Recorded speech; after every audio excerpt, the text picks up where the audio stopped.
Sabancı.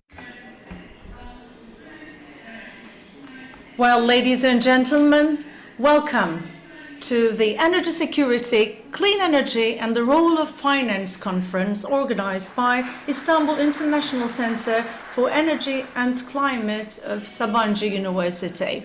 We are together for the occasion of another Sabancı event, and I have the honor of being with you as a graduate of the university. My name is Melis Durası.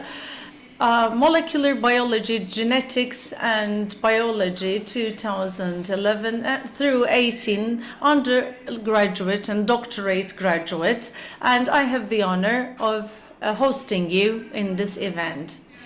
For those of our guests who would like to follow IICEC on the social platforms, you can use all these links on the screen for your postings and follows.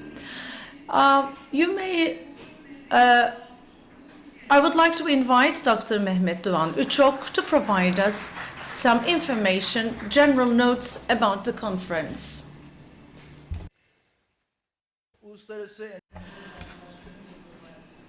Mr. Fatih Birol, Executive Director of IEA, Mrs. Güler Sabancı, Founding Chair of Sabancı University Board of Trustees, distinguished speakers, participants, guests, members of the press.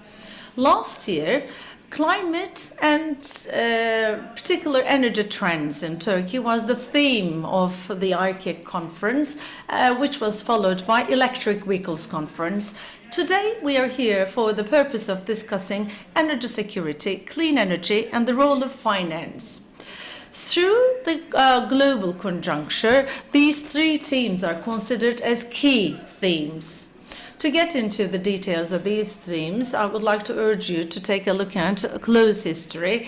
1973-74 oil crisis had also an impact on showing and making global players understand our dependence on foreign resources. After that day, majority of the OECD members had to take some measures and be prepared for any potential supply cutouts. Oil prices increased by almost fourfolds back in those days, leading to an increase also in production costs, having a negative impact on the economies all over the world. Inflation and stagnation together leading to stagflation was the result.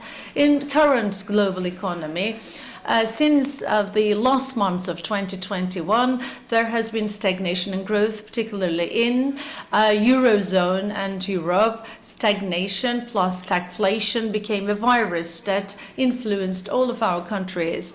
COVID pandemic and the war going on in Ukraine had a pressure on the supply chains, leading to an increase in the prices of commodities and energy resources. The weight of war on global supply sources were felt on a global scale, on top of which we need to consider climate change. Now we are going through more droughts and wildfires, floods, cyclones, or extreme climate events such as major storms, leading to urge us for the emergency of climate change. Plus, according to research, we understand that there has been a major impact on food resources, urging us to understand the significance of the matter. Clean energy transformation, one of the themes of our conference today, is being considered as a priority by the International Energy Agency as we are working towards net zero goals. And therefore, we have to consider a proper cost of transition. Therefore, we need a productive and effective financing infrastructure, as we will be discussing today, particularly in the theme of the role of finance. Today, we will be hearing bank representatives on emphasizing the significance of the matter. Within the triangle of finance, industry, and relevant institutions, we are supporting our activities by research works. Thereby, we want to contribute to the clean energy future of our country. All the activities of IICEC has been supported by distinguished members of the board of IICEC, Borusan EMBW, Enerjisa, Eren Holding, Sanko Energy, Shell, Sokar, and Zorlu Energy, and you, our distinguished guests, do get a proper appreciation from our side for your kind support. Now, I would like to invite Mrs. Güler Sabancı to the floor as the founding chair of Sabancı University Board of Trustees. Thank you very much.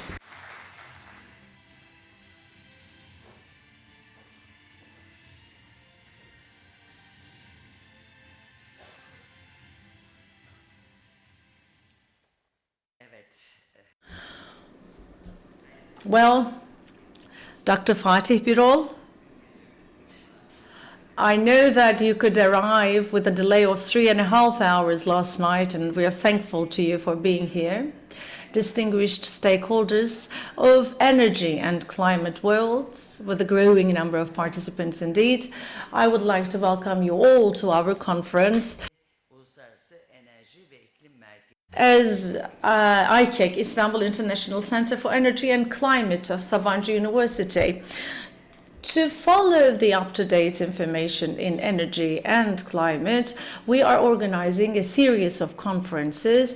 Today, we are going to discuss about energy security, clean energy, and the role of finance, and you're welcome to our conference, ladies and gentlemen. Actually, we are going to make use of the facilities of technology because this conference is a hybrid one. Therefore, I would like to welcome also our participants joining us online today. Well, recently, the global and regional developments, as Doğan has correctly emphasized a minute ago, put the energy security as the #1 priority in the global agenda. Oil, natural gas, other fuels, electric energy, and clean energy technologies are finding a comprehensive role in supply chains, leading to a multiple paradigm of energy security today. On the other hand, climate security and clean energy have become the top priorities of this world, also contributing to the social and economic developments in our era. Therefore, we need not to interrupt the steps to be taken in these directions. We are all aspiring for a more sustainable future. For that future, we would like to enhance clean energy growth and energy cleanness. So we need a comprehensive model, innovative business model, and clean energy technologies will need to be considered as in the center of our sustainable investments and finances. This is actually the ultimate goal of our growth. Dr. Fatih also will be attending G7 meetings from this after this meeting upon the invitation of the Prime Minister of Germany, Japanese and Canadian, Italian Prime Ministers, G7 member countries, leaders will be attending the same meeting, where they also will be discussing energy and climate matters. Also, bilateral negotiations will take place during the G7 summit by the leaders. Fatih Bey will be attending the summit to discuss about up-to-date information and the future perspectives with them, and he will be sharing with us this perspective, and we'll have the privilege of listening to the up-to-date recent developments on this matter. As you know, under the presidency of Dr. Fatih Birol, International Energy Agency has been guiding global energy security, contributing in leading clean energy on a global scale, as you know. As always, today, the horizon-breaking perspective of Dr. Fatih Birol will be shared with us, and we can't wait for it to be heard. And in March, for the first time in the International Energy Agency, Dr. Birol was elected as the third period of presidency for IEA, so has made us proud. And once again, let's just congratulate him, if you would join me kindly, congratulating him for his presidency once again.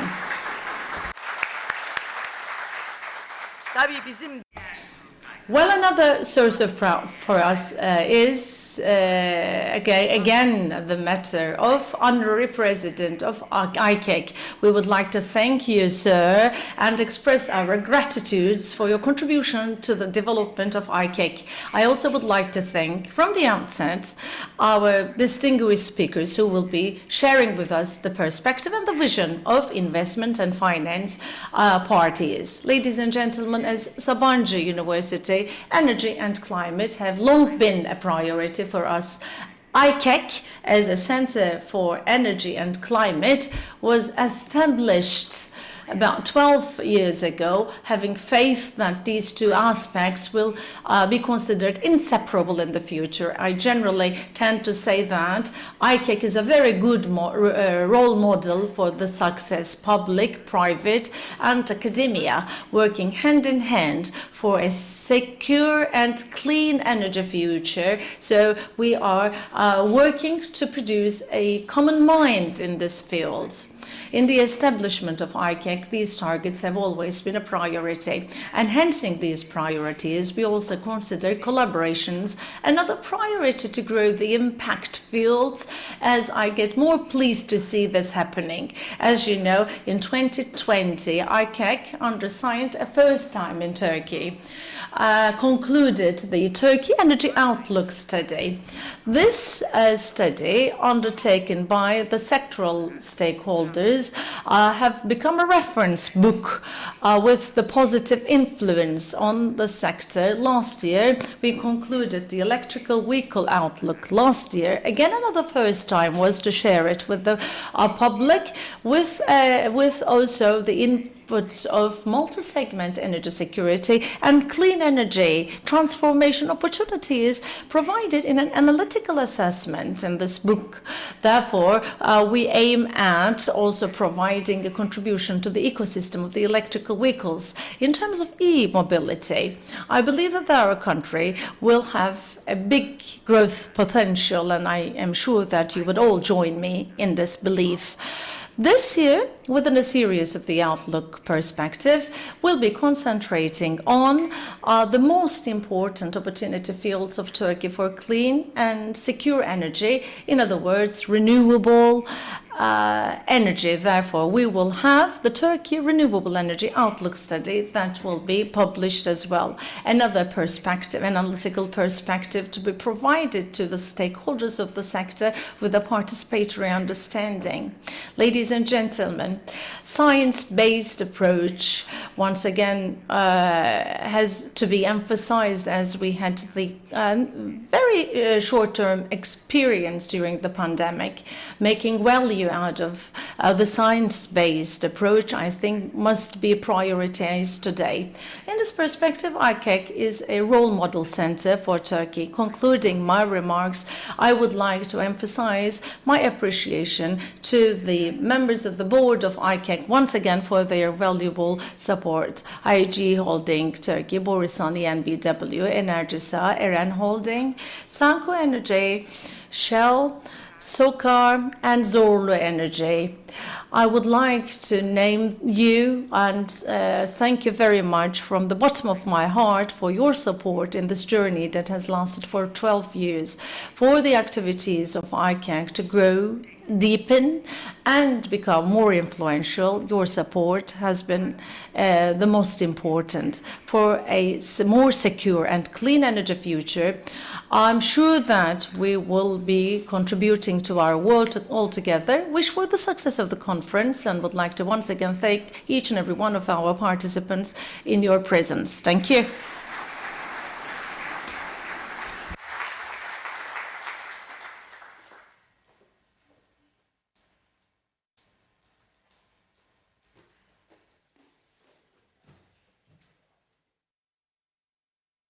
Sabancı Üniversitesi. Thank you, Mrs. Sabancı, for your kind opening remarks.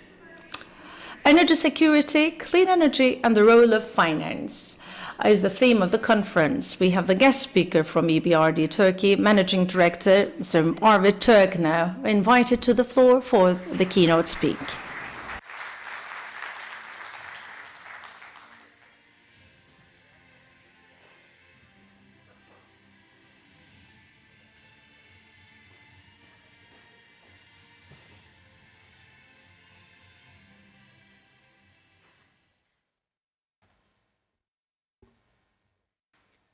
Good morning, distinguished guests, ladies and gentlemen.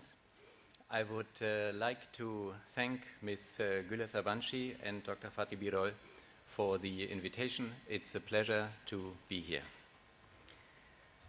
The mixture of middle-income, emerging and developing economies where the EBRD operates includes countries that are highly carbon and energy intensive, and those that are among the most vulnerable to the physical impacts of changing climate, and Turkey is certainly among them. Russia's war in Ukraine has put a spotlight on energy security and is highlighting the importance and value of energy efficiency measures and the need to diversify away from hydrocarbons. The energy security and the decarbonization agendas have become mutually supportive. And the case for renewable energy has become even more convincing. Increasing renewable energy capacity would potentially increase the production of green hydrogen, which will help decarbonize energy-intensive sectors. Turkey has the potential to become an exporter of green hydrogen in the long term, in addition to using it domestically to help to achieve net zero emissions in hard to decarbonize sectors and eventually reach 2053 net zero targets. Last decade has seen an impressive growth in renewable energy generation, and we only expect to see an increase going forward, mainly thanks to the significant solar and wind potential of this country. In order to fully exploit this potential, we must invest in removing bottlenecks for renewable energy. Examples could include providing funding for renewable projects and associated networks, and by addressing grid constraints and administrative hurdles. We are pleased to see the pace of renewable energy investments in Turkey, particularly in the last decade, and proud to have supported a significant amount of them via our financing and policy work.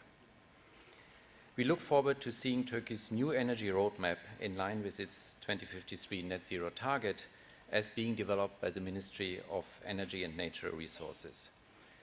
We are very keen to see local content premium and local content requirements for renewable energy projects to discontinue, which are major roadblocks for our more extensive support to renewable energy investments in Turkey.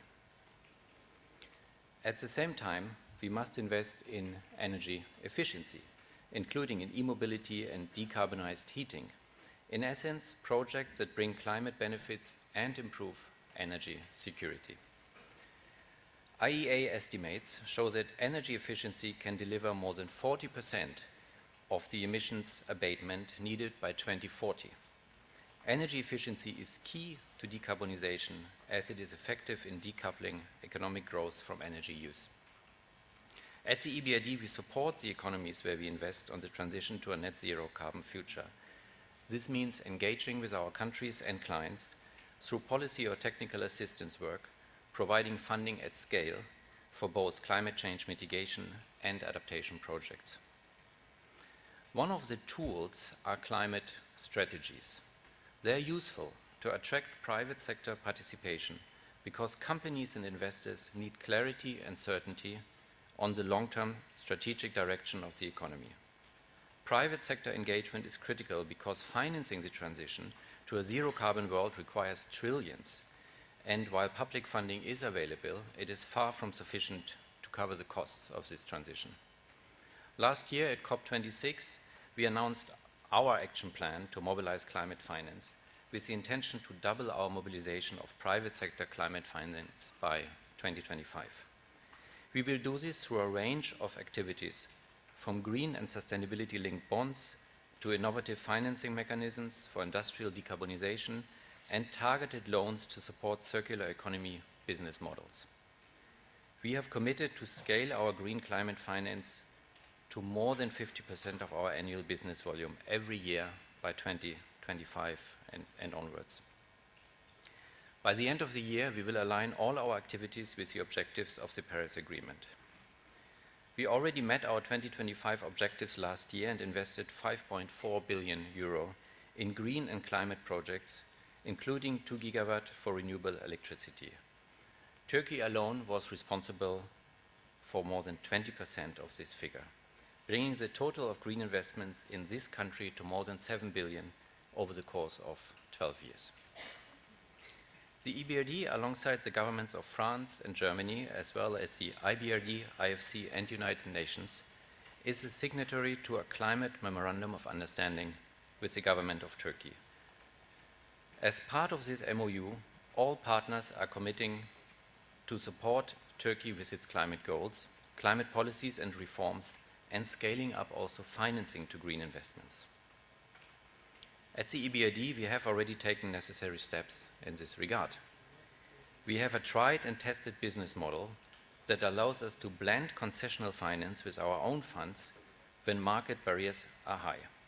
In addition, we can offer technical assistance for project preparation and implementation. We develop products and financing programs to overcome early mover externalities, working with our donors to design financing tools customized for each country in order to support the green transition. Our flagship program, EBRD Green Cities, the bank's largest ever financing framework, was expanded to reach a total envelope of 5 billion euro. 4 Turkish cities, namely Ankara, Gaziantep, Istanbul, and Izmir, have joined the program, which now has 56 cities globally across the EBRD regions, following green investments projects that range from clean urban transport to renewable energy generation for municipal use. We also have our green economy financing facilities, so-called GEFs. Through those, we help small and medium-sized businesses and homeowners to invest in green technologies. Since the launch of this financing instrument and with the support of donors, the EBRD has distributed over 5 billion euro to support green investments across 28 countries. Out of these 5 billion euro, again, 2 billion were invested in projects in Turkey through the EBRD's Turkish Sustainable Energy Facilities. The EBRD also has announced a new 500 million euro framework under the name of GEF Turkey, and the first transactions are being closed as we speak. A key element of a green economy transition approach is the scaling up of the bank's policy engagement. We work with governments in creating an enabling environment for the deployment of climate technologies. For instance, the EBRD economies also host a number of regions that show strong dependency on high carbon assets, such as steelmaking plants. Turkey is a good example and has already announced via the Ministries of Trade's National Green Deal Action Plan its plans to develop decarbonization roadmaps for a number of carbon-intensive sectors. We are now working with the Ministry of Industry and Technology on a 2053 decarbonization roadmap for select Turkish industrial sectors, which are also those to be first affected by the carbon border adjustment mechanism. These sectors are aluminium, cement, fertilizer, and steel. These long-term national and sectoral strategies are integral to supporting the Paris alignment process. We are also working with the Ministry of Environment, Urbanization and Climate Change to provide an assessment of the financial impacts of CBAM on the wider economy. Another challenge that emerging markets and developing countries face is the fact that many green investments are simply not commercially viable. While several factors limit the supply of bankable projects, the first and foremost fundamental is a lack of either an implicit or explicit carbon price. We see carbon pricing as a key driver in incentivizing the green transition in the economies where we invest. A strong carbon price can trigger a transformational shift in investment behaviors and unlock innovation in technologies, infrastructure, and financing. We are closely following the recent discussions in Turkey for the establishment of an emission trading scheme. And we are also communicating with the Presidency of Climate Change to help Turkey develop and improve carbon market schemes through policy engagement. We are very glad to see Turkey taking many positive steps in the last 2 years and are now looking forward to hearing the next steps and ambitions, such as the enhanced nationally determined contribution and the climate and water laws which are being drafted. In short, we are fully committed to shifting our economies and societies to a sustainable model. Turkey, as our largest country of operations, has our fullest attention and support. We have been actively working with both the public and private sector to help finance Turkey's green transition and support decarbonization of the Turkish economy. We aim to build on this and scale up our green financing as well as policy work. On a final note, I would like to thank IICEC for organizing this conference and all the participants for your attention. Thank you.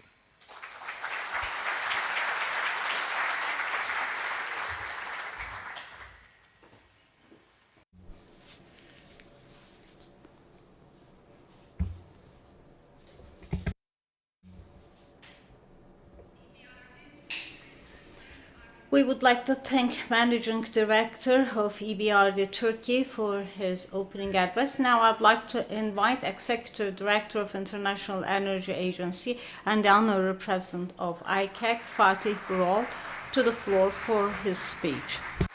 Fatih Bey konuşmalarının bitimi. At the end of his talk, he'll be accepting some questions from the audience and the press.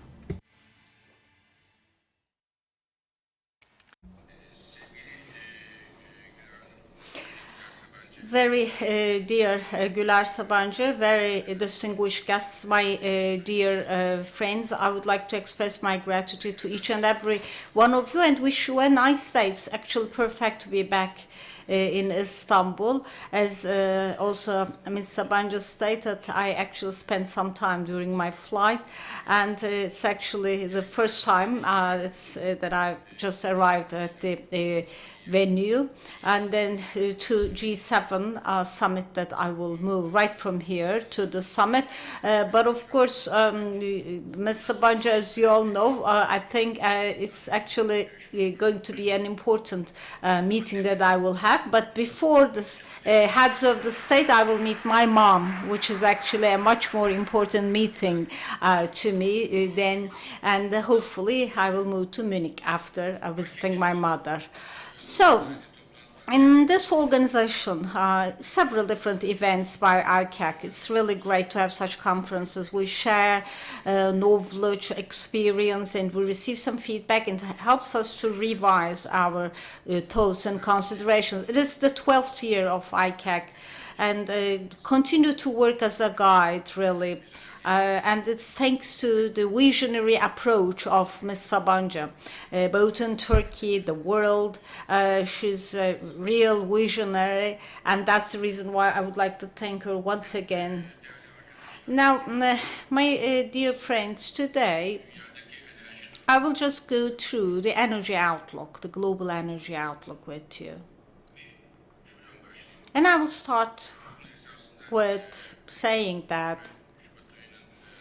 I think it was the end of February, beginning of March, and February 24, after invasion of Russia, or the invasion of Ukraine by Russia, I just said it. It is for the first time ever that the world is experiencing the very first global energy crisis. We are in the middle of a global energy crisis, as I said also at that time. And I think within a very short span of time, not actually possible to recover from this energy crisis. It will take some time. And this energy crisis actually brings along some other crises as well, one being the food crisis. Why? You know, natural gas is actually one of the most important input in production of fertilizers. When we have actually a rise in the prices of the natural gas, then this is actually immediately reflected into the prices of the fertilizer and eventually the food. Therefore, on the top of the energy crisis, it is accompanied by the food crisis, which will affect Africa, Latin America, East Asia. So back to energy now.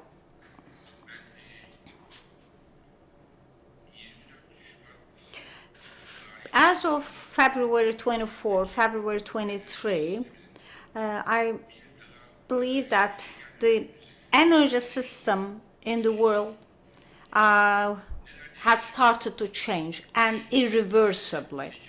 What would change? Trade partnerships would change now.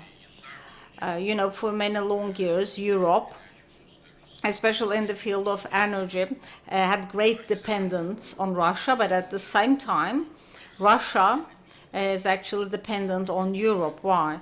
Europe, as you all know, is actually a customer always paying on time. But now, Russia is actually looking for some other customers to sell it is oil and natural gas. The trading routes will change. For example, Russia, as for the oil that cannot sell to Europe, is sending it to China, to India. It's okay, but especially from Russia to Europe, it takes 4 days for the oil to arrive, but to China, India, it says takes 58 to 59 days for the arrival and delivery. And therefore, there will be new trading partnerships, I believe, in the field of energy. And it's going to be the end of some of the partnerships. Some of the new technologies will actually emerge so quickly, and some of the technologies, I guess, or some of the fuels will actually go down. Therefore, it's just going to be a milestone. I mean, February 24, I would say, is a milestone, was a milestone. By the way, we're just going through an energy crisis and a food crisis at the global scale, but also there's also a humanitarian crisis in Ukraine. That's also one thing that I have to underline. Now, I told you that this is the very first global energy crisis. Of course, we also had different crises in the past. During the 70s, as you would remember, the oil crisis that we experienced because of the embargo of the Arab states. Then in 79, 80, the Iranian revolution and so on. But that was different. I mean, it was only the oil crisis at that time, but now oil, natural gas, coal, electricity. So we actually have major issues in all. Now, looking at the oil crisis at that time, what happened? A huge rise in elevation, and now it's coming back. The second thing, recession. Maybe you would remember, some of you or followed, 2 months ago, I mentioned about the risk of recession, especially certain parts of the world. I said I actually had such a thinking in my mind. If you're asking me, we're going through the recession now.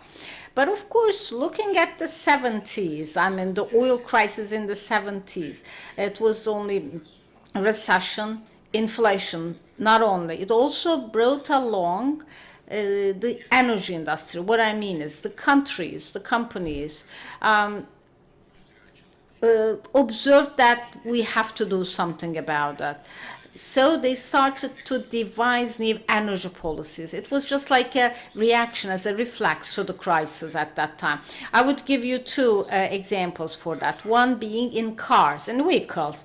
I know we have representatives of the automotive industry with us, and during the 70s, for example, an average vehicle to go 100 kilometers required 18 liters of gas. And then the companies, the producers, started to bring some norms to the vehicles. In other words, for example, they get some measures and so on. And in a very short span of time, then an average vehicle started to, rather than 18, then this time it drops down to 10 liters of gas to drive 100 kilometers. So it's just a reflex for energy efficiency or energy savings, energy security. It was a reaction at that time. And immediately it actually has changed the automotive industry, especially the Japanese automotive industry. So important at that time. And the second reaction, what happened in particular, for the oil shocks, it was the nuclear industry. And for example, in essence, I can say the nuclear industry actually has arisen as a reaction to these oil crises. For example, in the United States and Japan, then several nuclear power plants started to be installed. It was all about to generate the energy at home and with the local resources. I mean, looking at the nuclear power plants all around the world, those that are operational, 40% of those are the power plants that's been installed and established as a reaction to the crisis at that time. And we will have more challenging days. We are just going through challenging days, which I will mention later. But just like a reaction to the oil crisis in the 70s, a similar reaction would also appear. I mean, it's not possible for the countries to stay still and do nothing about it. I mean, to be honest, we are leading it. By which policies must be developed, which technologies must be used. If you're asking me, of course, it is the investment that will be speaking about today. So it is really very important to bring along new opportunities, new areas of investment. I mean, so as to make a leap forward, I would like to say, in certain technologies of energy. Therefore, this crisis, recession, high inflation, high prices, and so on. But I think it's just going to be a turning point, a milestone also for the industry of energy. It's just an outlook. Okay, let's just go to the markets now, have a look at the markets. First, I'll start with oil. The oil prices, as you are closely following, is over $100, and which contributes the most to inflation, as you all know, as a commodity. One of my concerns is that the more that we approach to the summertime, I believe that the things would go worse. What I mean is that in approaching the summertime, as you would understand it, is typically there is an increase in demand. It's a driving season because people start to go on a vacation and they drive more and they use more flights and so on, and there's an increase in the demand. And as a result of this, if there is no considerable increase in production, then the prices may go up. Of course, every single day we are following these figures in terms of the production increase from United States, Canada, Brazil,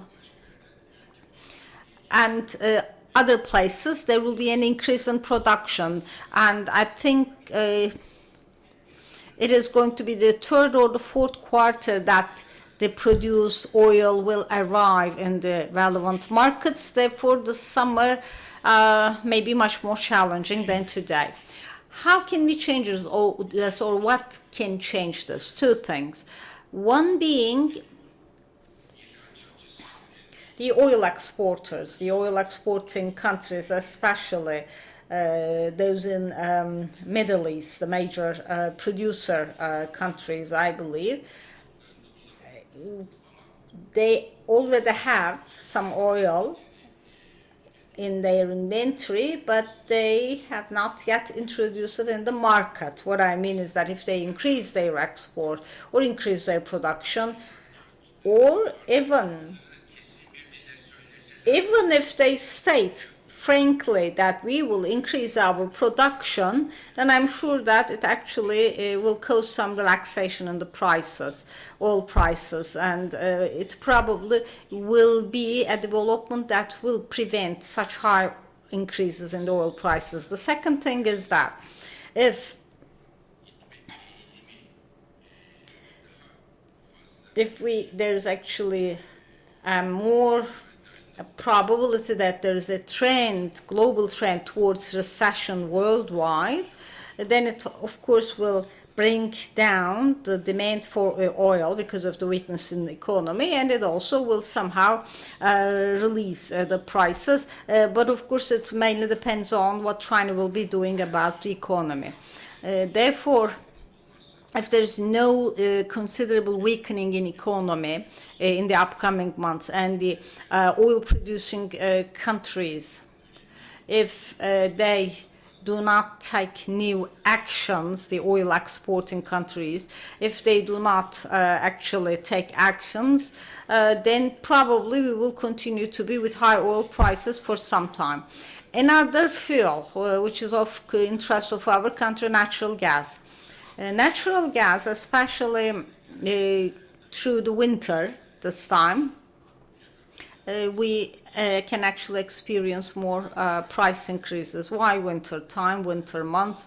As you know, there is actually a demand increase in natural gas, as it is also used for heating purposes because of the increase in the requirement for heating. And this actually might affect the world, but Europe will be the most to be affected. Why? Because Europe for many decades is dependent on Russia in terms of natural gas, and therefore at the same time did not pay too much attention to the diversification of import of natural gas. Therefore, Europe may be subject to a major issue, and the gas stock in Europe for the time being is at pretty low levels. Of course, as you all know, so many European countries right now are thinking about how they can overcome this issue, and the European countries themselves would like to decrease the amount of natural gas that they get from Russia, and on the other hand, Russia at the same time is just reducing the export of natural gas to Europe. So what do you think Europe should be doing? First of all, for this natural gas, the Russian natural gas, at least a certain amount of this is tried to be met by way of import from other countries, for example, diversified, like for example LNG from US, Norway a little bit increasing it, Azerbaijan, by the way. Azerbaijan during times of crisis a very reliable friend of Europe and has proven it once again, being a trusted friend, and they will increase the export of natural gas. But of course this is corresponding to a very modest portion of the natural gas coming from Russia. And Europe is actually ahead of, is waiting for a very difficult winter, and we have a 10 item of an action plan. It's actually an urgent action plan that we share it with the European leaders, and Germany, including Germany, many countries are implementing, executing these plans. What are those plans? The first thing is, in case of necessity, in case of any need, in particular, the thermometer for natural gas, for example, used for heating the house, it will be reduced. For example, if it is 26, will be reduced down to 24. I mean, rather than having no natural gas at all, it would be good. For example, if 2 degrees is actually, if in Europe the houses are heated 2 degrees less, if reduced by 2 degrees, then the natural gas saving that we will have, there is the Nord Stream 1, the largest pipeline for the natural gas from Russia to Europe. It is corresponding to 20 billion cubic meters. I mean, just 2 degrees of a reduction, 2 degrees centigrade of less heating at the houses is actually corresponding to the natural gas just crossing through the largest pipeline from Russia to Europe. The second one, which I would say is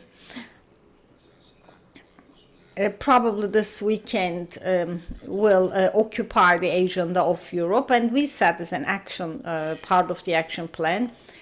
Some of the countries in Europe are planning to close down, decommission the nuclear power plants. Of course, it's pretty normal. It's their right, their idea. But two countries in particular, I believe, should revisit this consideration. I told them revisit this decision. I said, do not change your decision, but at least postpone a little bit your execution of the decision, because there's actually an extraordinary situation now in the field of energy, and the Belgian government, I'm happy to say that,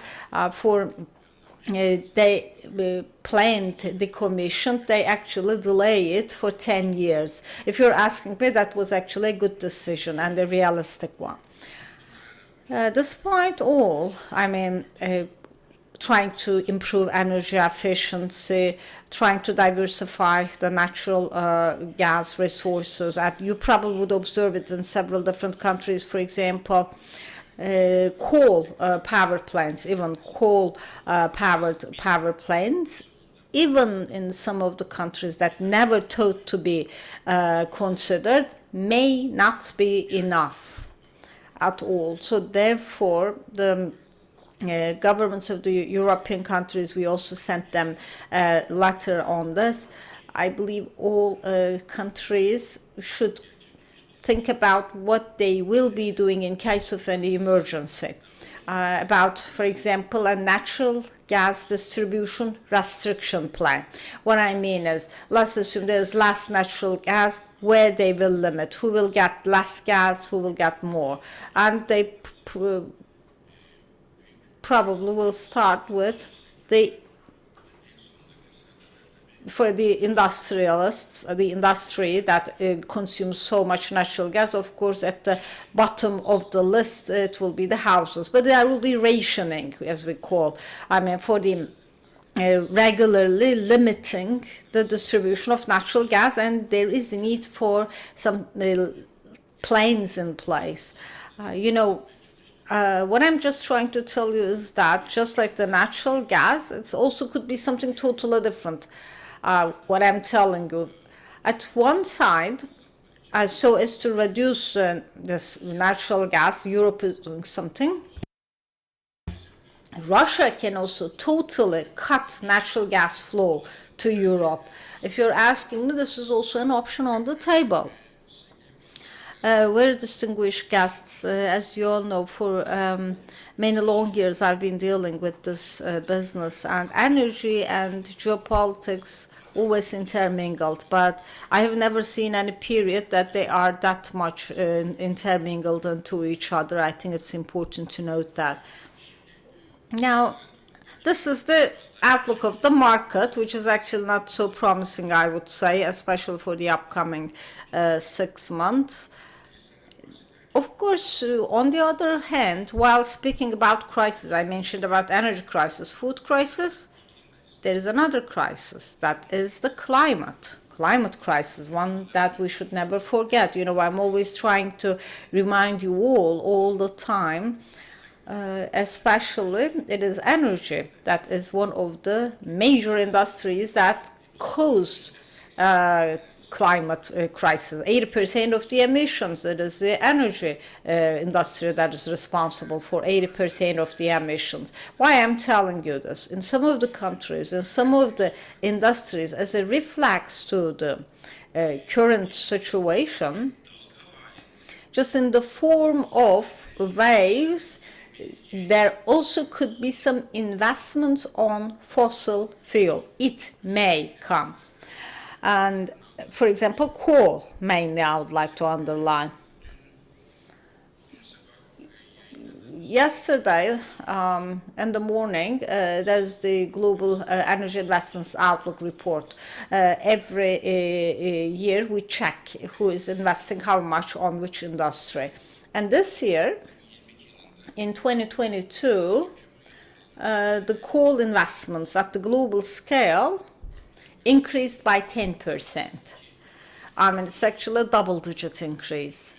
in a coal investment, and probably looking at different projects next year, there is actually no sign that this rise, this increase will go down. Why it is important?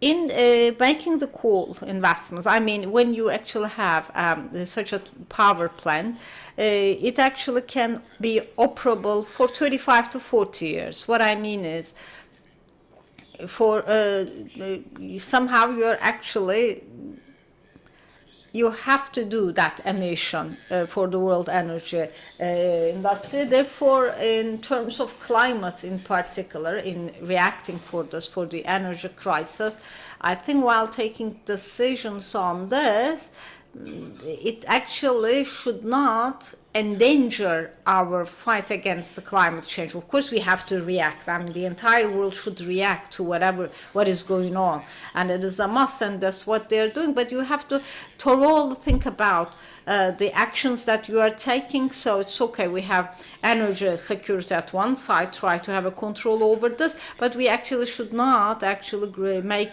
the climate crisis grave.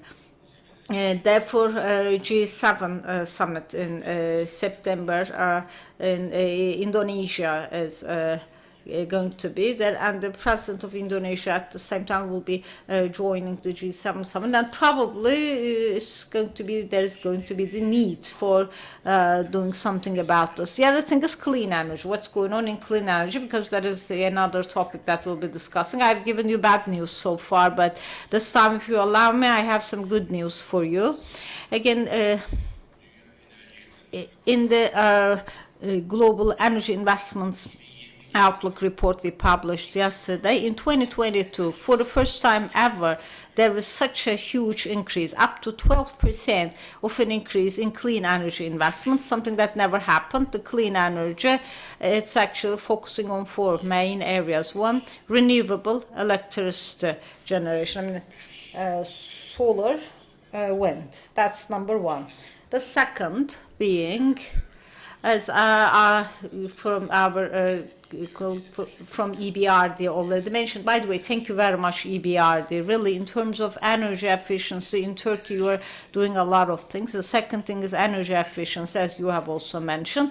And the third thing is in the batteries, which I really am so happy about. Just there is a huge increase in batteries, and even the battery investments will be doubled this year, mainly starting with the United States. And the fourth being the EV, electric vehicles.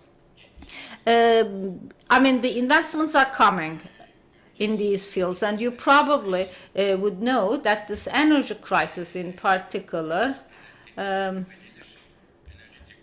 especially in clean and secure energy, I think all these investments will change the outlook. About the electrical vehicles, there's something I would like to say. Why?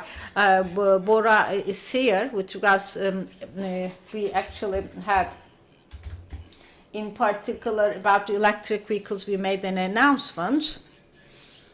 Each time we get good news about electric vehicles. In 2019, 3 years ago, something so important, 3 years ago, looking at the 2 out of 100 cars sold worldwide onto EVs. But this year, 15 out of 100 cars, I mean, from 2%, an increase up to 15% for use of EVs. Why?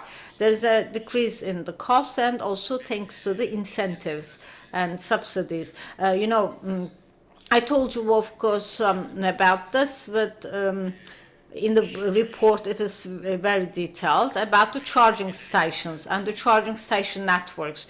There is actually huge investment on charging stations. By the way, everything that I'm talking about in here, the investors are not thinking about, oh, I will contribute to energy security, let's save the world, let's save the climate, because they are doing it because it is profitable business, it's a profitable investment. That's the reason why the investors are investing on this.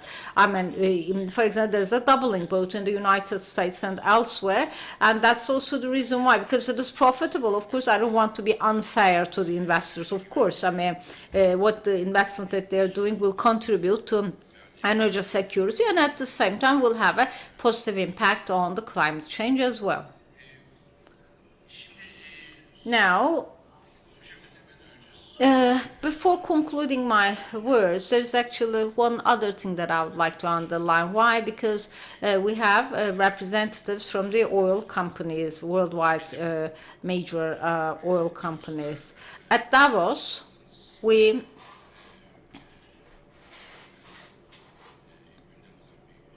had a declaration, a figure that we stated there. Now, once the prices are increasing, I mean oil and natural gas prices, this time oil companies get a lot of revenue, make a lot of revenue. It's the windfall that we call it. I don't know how it is can be translated into Turkish, but for example, in the last 5 years, an average, for example, the oil industry, the revenue is $1.5 trillion. It's okay. This year, this $1.5 trillion is over 4 trillion US dollars. It's huge money. I mean, 2.5 times of an increase in their revenues. Of course, everyone is just thinking what they will be doing with that huge amount of money, us and others. There are a couple of theories, or let's say suggestions, about how they should use the money. Some of the governments, UK, including UK government,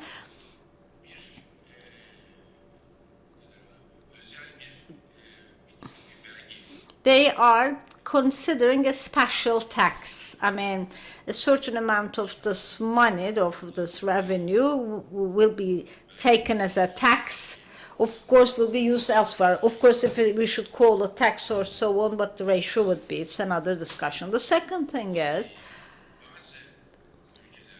in some of the countries, the oil companies, at their own discretion,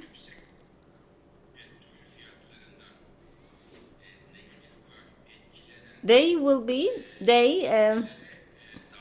actually plan to give this money to the masses that affected the most from the increase in the oil prices, could be via coupons and so. Some of the companies are planning to use some of this money to invest on clean energy. If you're asking me, probably majority of this money will be sent back to the shareholders. For the shareholders, I believe. Now, the oil companies,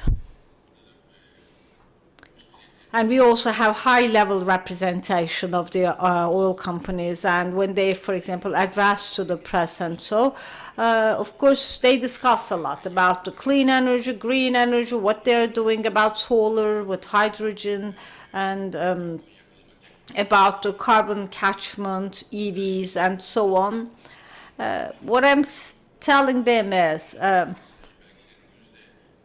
because 50–60% of the documents or the strategies of people are all about clean energy, the other is actually spared for their traditional business. So what I'm thinking is, by the way, for all the oil companies, what is the percentage of the entire investment of these companies that go to green energy, and what percentage is used for their traditional business? Because rather than worse, it is much better to check the actions. So you have to talk over the exact figures, and my colleagues checked all figures of the oil companies, and only 5% of the investment of the major oil companies are for clean energy, 95% of the investments for their traditional business. What I mean is, of course, they make some declaration statements and so on, but there is actually a difference, maybe a gap between what they're saying and what they're doing, so it's important to underline it. And the other thing is that it's actually global, with a global approach, I would say. At the regional level, about investment on clean energy, it's the oil companies in Europe that they make so much investments, followed by those in North America, and lastly, Asia and Middle East companies. So it's important to underline this as well. Now, my dear colleagues, I would like to end by saying, and then as my colleague stated, I will try to answer your questions. So now I myself, especially the private sector in energy, and is actually should play a major role, should be leading. I think the decisions must be taken according to the market economy. But looking at the current situation, I believe that the governments at the same time should assume a huge responsibility in here. They have to be leading. They have to set some strategic vision at one side. And on the other side, they have to ensure for the energy security and make sure that the high prices are reflected less on the consumers. And as for the steps that they are taking, they actually have to make sure that the decisions that are taken should not give too much harm on the climate. Some of the countries now may think, what is it all about climate? I have to mind my own business. This is wrong.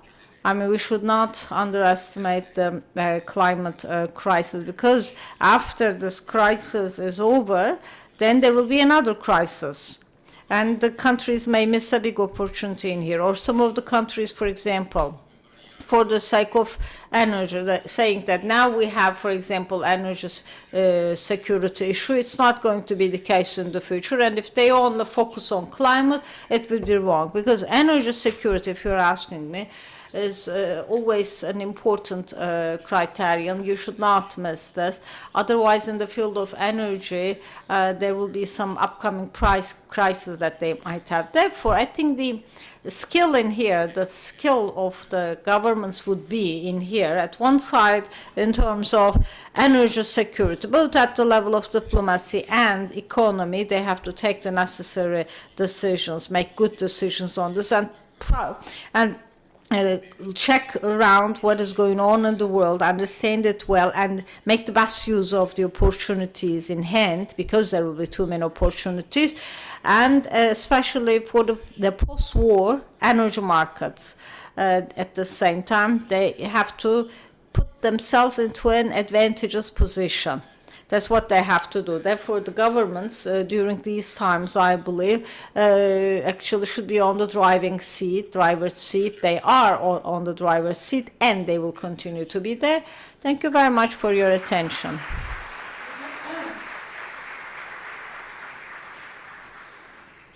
Now, I guess, as my colleague also stated, there are too many questions. I guess I will get them one by one and try my best to answer them. Let's start with you. But I have a suggestion. Keep the questions short, please, because there is a good panel and we have to be timely, by the way.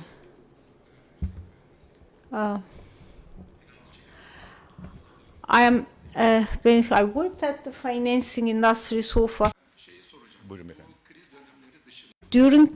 Other than the crisis, for the nuclear power plants in transformation to the clean energy, what do you think the role of the nuclear energy would be? Do you have any idea about it? And there's also new modular small reactors. Would you please also comment on that? Yes, of course. Yes, please.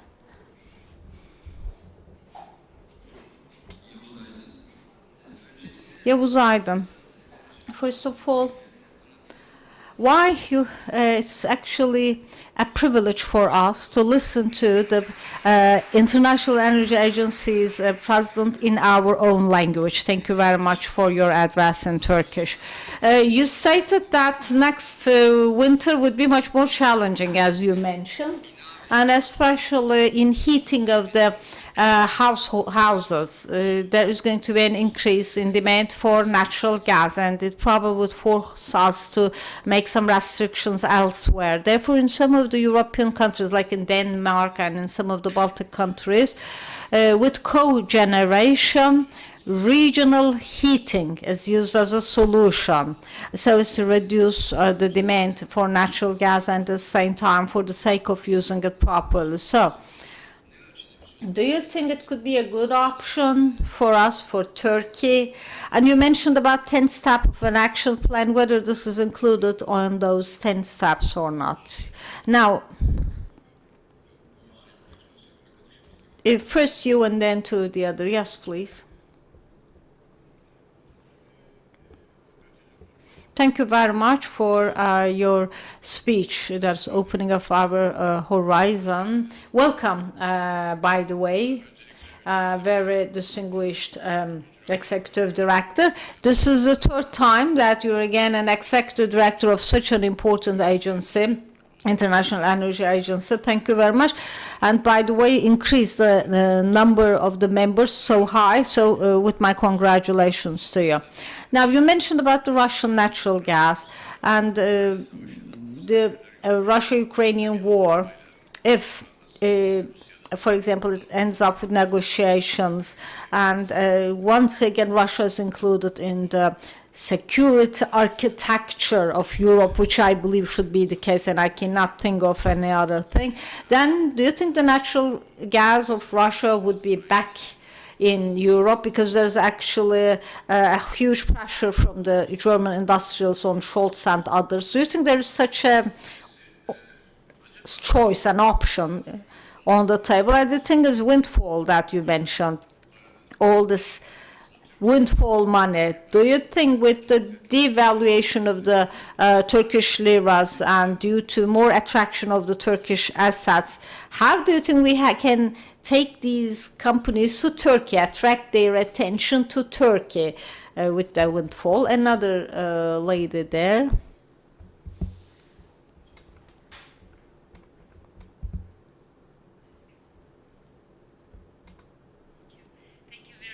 Mr. Birol, we are really honored by your presence today. I'm Croatian Consul General, and I was dealing already 10 years with energy security. I was midwife of Croatian LNG and key drafter of South Gas Corridor in Croatia.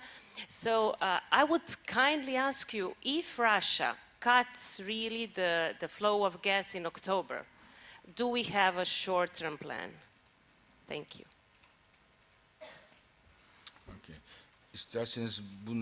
Let me answer these questions and then make another round, and then we have to give an end because we have very distinguished panels waiting for us, and we just would like to listen to them. So first of all, with regards to nuclear, I will start. Now, in my opinion, Mr. Dursun, it is under the chairmanship of Macron, the largest nuclear meeting, the summit in Turkey is held in Paris. This year, last year in December, and it was before the invasion of Russia. And then at that time, I said to myself, I checked the figures and so on, especially the small modular reactors. There's an attention on this, and nuclear may come back, may return. I mean, without the numbers, as you all know, we do not talk as the International Energy Agency. And at that time, there was no invasion of Russia yet. After invasion of Russia, this time I believe that there is actually a huge increase in the interest on nuclear. For example, for the Belgium and the German governments. I made a suggestion to them about putting nuclear back on the agenda. Think about it, the suggestion that I've made, the advice that we make. It may not be so easy to do it a couple of years ago. Why nuclear? Because of three things.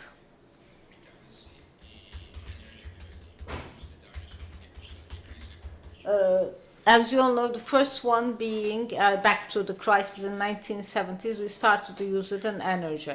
And the other thing is that there is, especially, this I also would give as an answer to the question of the Consulate General, expecting the natural gas prices to be lower soon is something going to be so optimistic. The third thing is that, especially for renewable energy, the share of renewables will increase.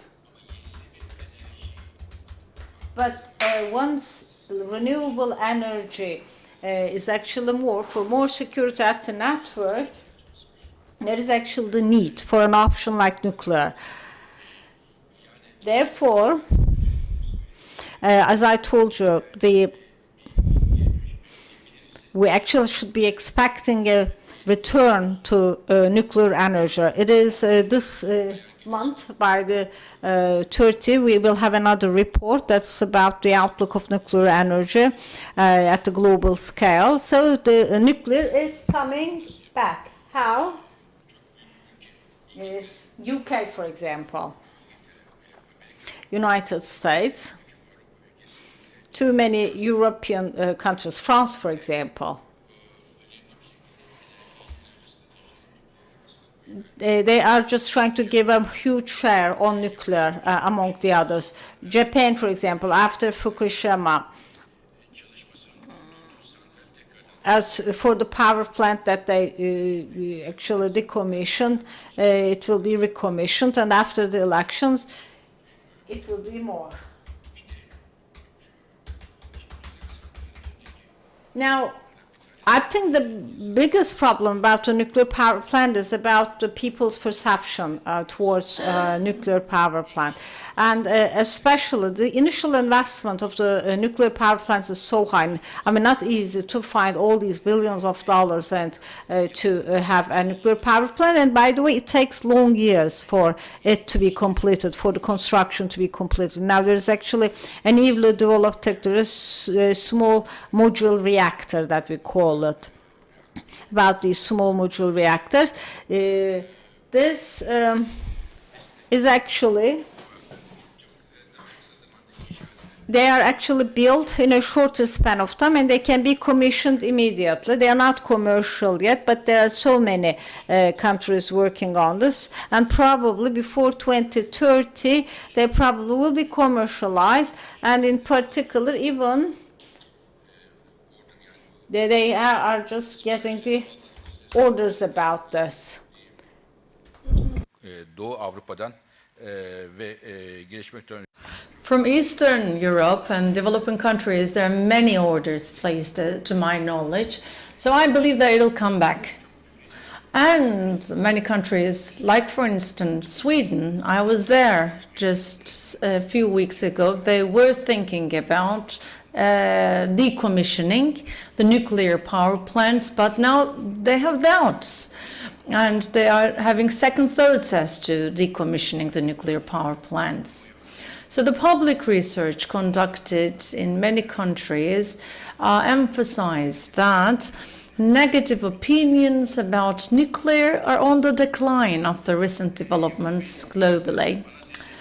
Yavuz Bey, you said, the native language, this is my worst day for Turkish. Probably tomorrow will get better. I'm getting a bit rusty. But I'm using Turkish only when listening to football games in Paris. And because of the situation of Galatasaray, I'm not following the games closely. Why are winter months difficult? Because the demand will increase. Plus, I forgot to mention, there is one more important thing, which is China. Currently, Chinese economy is going through some challenge as well, particularly because of the COVID virus. They are taking some extreme measures, so to speak, lockdowns. If out of this lockdown, China manages to come back to its, previous level of performing economy, then China would become the #1, and as it is already, LNG exporter in the world. It will lead to a further increase in the prices. So I can say that the impact of coronavirus on economy in China will indirectly result in an impact on LNG, which probably will trigger even more challenging winter months. The last winter was long and quite cold. If the Chinese economy would survive strongly, and if we are to face another cold winter next year, the conditions might be challenging. So one of the action plans are about the heating, home heating. Cogeneration, to heating pumps. There are many different projects. There are many North European countries using cogeneration, trying to make things economically feasible. As I am diminishing my time, I have to say, the last two questions I will answer, and then that will be, we will have to proceed. Russian gas. Well, my sincere thoughts is that Russia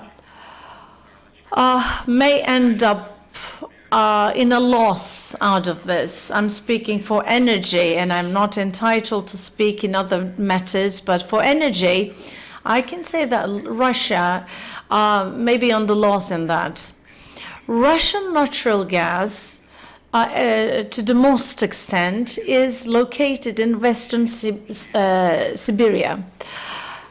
By way of pipelines, the natural gas is transported to Europe. And if there is some kind of a cessation or a cutoff in this trade, it's going to be a big problem for Europe, but as well it's a big problem for Russia. Because, the Western Siberian gas cannot be delivered to Asia overnight. So there is a need to prepare the infrastructure. Just imagine Western Siberia, and just consider the big states in Asia. It takes some preparatory work for the infrastructure. It means minimum 5-6 years to make that ready. So if you ask me, Russia will have a big trouble for gas, likely. Will they not find other things? Yes, but it'll take time as well. And the second thing is about oil. Europe, America, United Kingdom, Canada, they don't want to take the Russian oil. And they may have an indirect road to China. Just it was 4 days before, now it'll take 2 months to transport that oil to China. And I'm not going to get into details, but eventually I believe that at least for Europe, Russia is no longer a reliable energy partner for Europe. And I have to say that back in 2004, the headline of the Financial Times was a quotation from the chief economist of the agency, who said, dependence of Europe to Russia that much is a big threat for the national policies of Europe. That time, it was not that frankly said, and it was a big event that he said it.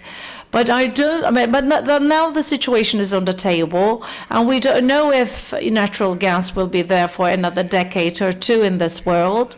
This is another, of course, subject of debate. But as of February the 24th, Russia has lost its position as the #1 natural gas oil exporter in the world, used to be a big actor, big player in coal markets, and now it has now switched to a big but not a giant or not a leading energy country anymore. And we don't know, of course, the implications of that in Turkish economy, TL. Since we have people who would have a better knowledge and an idea about it, I would leave that debate on to you. And the Croatian question, I rather answer it in English. For your question, Croatia is one of those countries who really contributed so positively to the current situation. Especially through your steps in the direction of building LNG in a very timely manner. I don't know if you are the, it is your baby or not, but it's your baby. Okay, congratulations to you. It's a very good vision there. And it helps, of course, Croatia and also the other countries around. Now, what happens if Russia cuts the gas completely? First of all, as I said the day before yesterday, you might have read, I wouldn't exclude this option as well, Russia cutting the gas. Because when you look at the impact of the Russian economy, Russian revenues, the impact of not getting the European gas revenues on Russian economy is not that big. Oil is very big, but gas is not that big. So there may be a cost-benefit analysis made in Russia, and it might be the case. So if Russia takes this unfortunate step, then the implications for Europe will be rather serious. Economic implications, social implications, and also, I would say, some diplomatic implications as well. So I hope we will not see that option on the table, but I cannot exclude that it will happen, especially when we look what happened in the last few days. 5 European countries are excluded from the Russian gas flows which were promised to them, 5 of them. So I wouldn't be surprised if this one goes further. So in that respect, we should be all prepared. I don't say it is the base scenario, it's a likely scenario, but it's a scenario that we should all be prepared, the cutting of Russian gas, and take the necessary measures domestically. Bununla birlikte arkadaşlar izin verirseniz. Nevertheless, ladies and gentlemen, if I may, I would like to leave the stage. May I interrupt you? There has been no question from the press. If I may, I'd like to ask one question on behalf of the press, please. One question only. Okay, we have space for one question. Can Polat from Cumhuriyet newspaper. Speaking of energy security, how about energy security in Turkey? Well, we've spoken about the European plans, expecting some cuts in the next years. We have had it in Turkish industry, and for this summer we are having this fear for the Turkish industrialists, particularly in terms of cutoffs. Do we have any idea for energy security? Probably Republic of Turkey ministries and authorities are prepared for the Turkish energy security, but my humble opinion is that countries like Turkey that has a very close economic, commercial, energy links with Europe so closely should have absolutely some kind of an action plan under these exceptional circumstances. Probably we have, and we should if we don't already. And if we are to face a negative surprise, we need to be prepared so that we will not get into any kind of panic and alleviate the implications somehow, probably. We have a plan for that. Once again, I'd like to thank Güler Hanım, and all who have made it possible to attend this conference with my rusty Turkish. Thank you.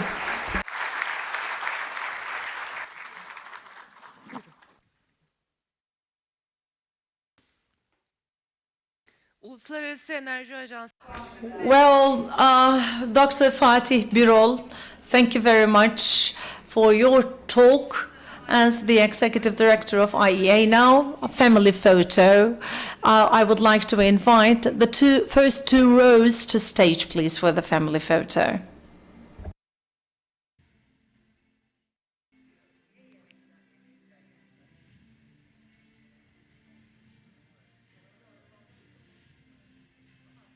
Fotoğraftan sonra panelist. After the photograph, we will continue with the panel.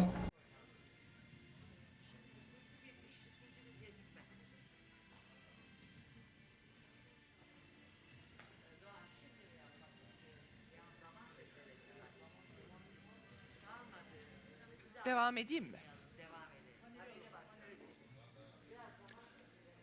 I couldn't, unfortunately, hear that, but I think we are to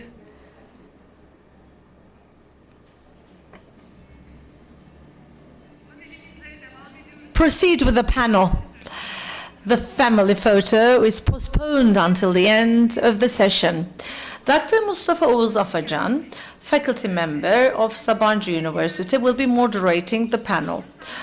TSKB General Manager, Mr. Murat Bilgiç, CEO of Borusan Holding, board member of ING Turkey, and VP Corporate Relations Europe and Sub-Saharan Africa Director from Shell will be attending the panel. As panelists, all invited to the stage, please.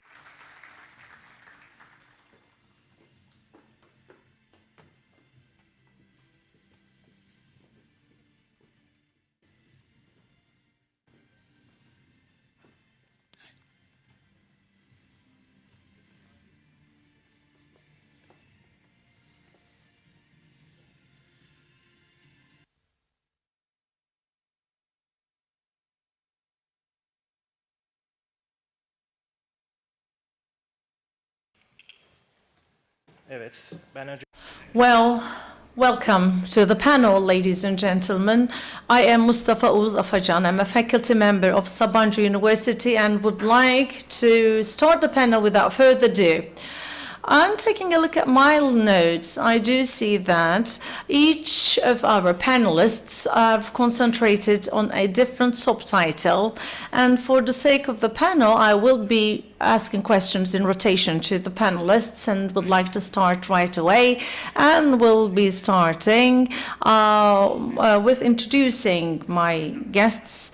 TSKB General Manager, Mr. Murat Bilgiç, CEO of Borusan Holding, Mr. Erkan Kafadar, Board Member of ING Turkey, Semra Kuran, and VP Corporate Relations, Europe and Sub-Saharan Africa Director from Shell, Rob Sherwin, will be attending us. I would like to ask the panelists to keep the answers quite brief so that we can touch upon all the matters related to that.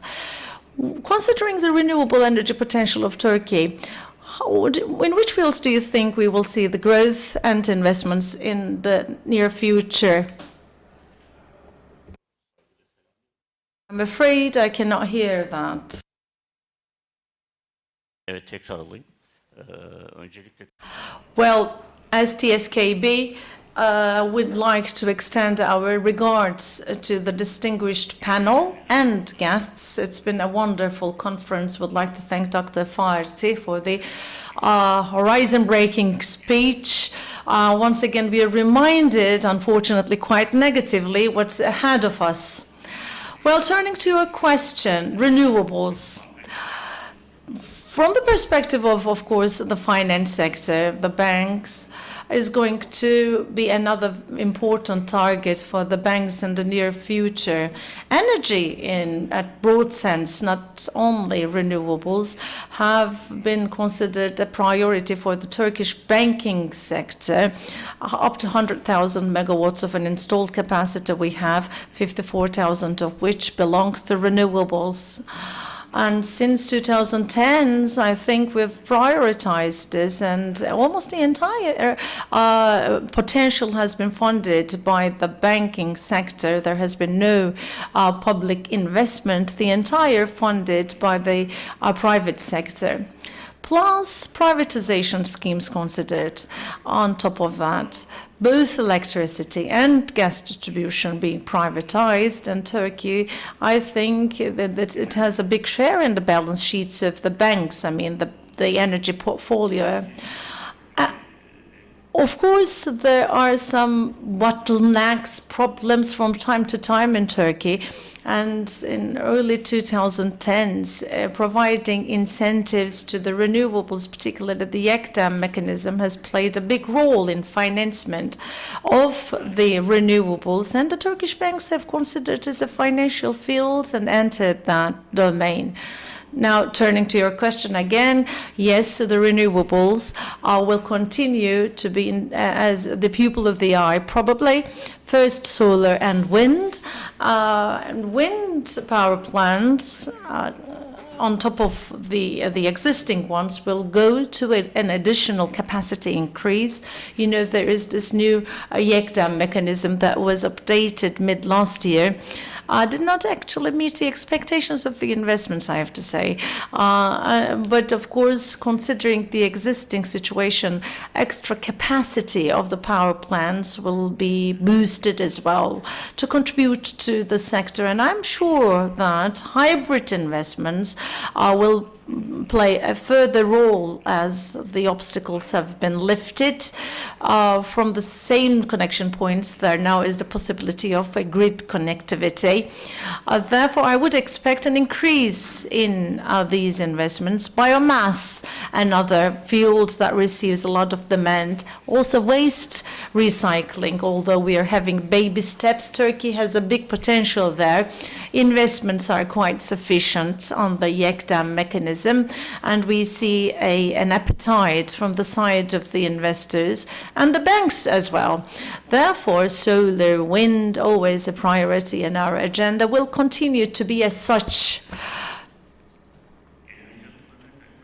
Energy investments, it's not, of course, the future investments, but I think the existing ones, particularly to boost energy efficiency, have been planned within schemes, and the banks are quite interested with their capacities to provide finance.